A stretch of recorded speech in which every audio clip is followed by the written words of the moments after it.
ಯುದ್ಧ ಭೂಮಿಯಲ್ಲಿ ಏನಾಗ್ತಾ ಇದೆ ಅಂತ ನೋಡ್ತಾ ಹೋದ್ರೆ ಇರಾನ್ ಮೇಲೆ ಅತಿ ದೊಡ್ಡ ದಾಳಿಗೆ ಅಮೆರಿಕ ಸಜ್ಜಾಯಿತಾ?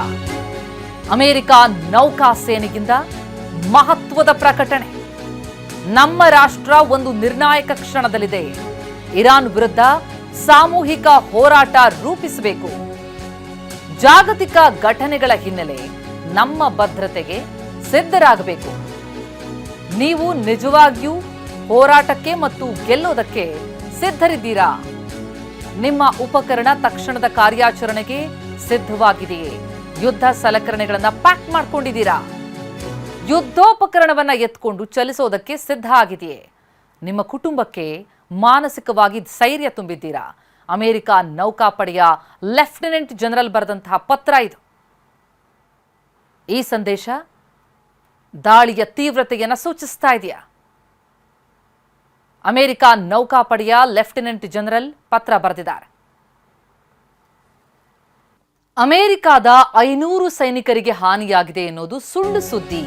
500ಕ್ಕೂ ಹೆಚ್ಚು ಸಾವು ನೋವುಗಳಾಗಿವೆ ಎನ್ನುವುದು ಸುಳ್ಳು ಅಂತ ಅಮೆರಿಕ ಹೇಳ್ತಿದೆ. ನಮ್ಮ ಯೋಧರ ಹತ್ಯೆ ನಕಲಿ ಸುದ್ದಿ ಅಂತ ಅಮೆರಿಕ ಹೇಳಿದ್ದು ಇರಾನ್ನ ಹೇಳಿಕೆಯನ್ನ ತಳ್ಳಿ ಹಾಕಿದೆ ಅಮೆರಿಕ ಸೆಂಟ್ರಲ್ ಕಮಾಂಡ್. ದುಬೈನಲ್ಲಿ ಅಮೆರಿಕ ಯೋಧರ ಮೇಲೆ ಯಾವುದೇ ದಾಳಿಯಾಗಿಲ್ಲ. ಇರಾನ್ ತನ್ನ ವೈಫಲ್ಯವನ್ನು ಮುಚ್ಚಿಕೊಳ್ಳೋದಕ್ಕೆ ಕೆಳಮಟ್ಟಕ್ಕೆ ಇಳಿದಿದೆ. ಸಾಮಾಜಿಕ ಮಾಧ್ಯಮದಲ್ಲಿ ಐಆರ್ಜಿಸಿ ಸುಳ್ಳು ಸುದ್ದಿಗಳನ್ನ ಸೃಷ್ಟಿಸ್ತಾ ಇದೆ. ಇರಾನ್ ಕ್ರಾಂತಿಕಾರಿ ಪಡೆ ವಿರುದ್ಧ ಅಮೆರಿಕ ಕಿಡಿ. ಅಮೆರಿಕ ಯೋಧರಿದ್ದ ದುಬೈನ ಅಡಗುತಾಣದ ಮೇಲೆ ದಾಳಿ ಮಾಡಿದೀವಿ ಅಂತ ಇರಾನ್ ಹೇಳ್ಕೊಂಡಿತ್ತು. ಅಮೆರಿಕ ಅದು ಸುಳ್ಳು ಅಂತಿದೆ. ಇನ್ನು ಇರಾನ್ ನೆಲದಲ್ಲಿ ಹಲವು ವಾರಗಳು ಯುದ್ಧಕ್ಕೆ ಪ್ಲಾನ್ ಆಗಿದೆ. ಇವತ್ತು ರಾತ್ರಿ 8 ಗಂಟೆಗೆ ಬಿಗ್ ಅನೌನ್ಸ್ ಅಂದಿದ್ದಾರೆ ಟ್ರಂಪ್. ಇರಾನ್ ಮೇಲಿನ ದಾಳಿ ಅತ್ಯಂತ ಕಠೋರವಾಗಿರಲಿದೆ.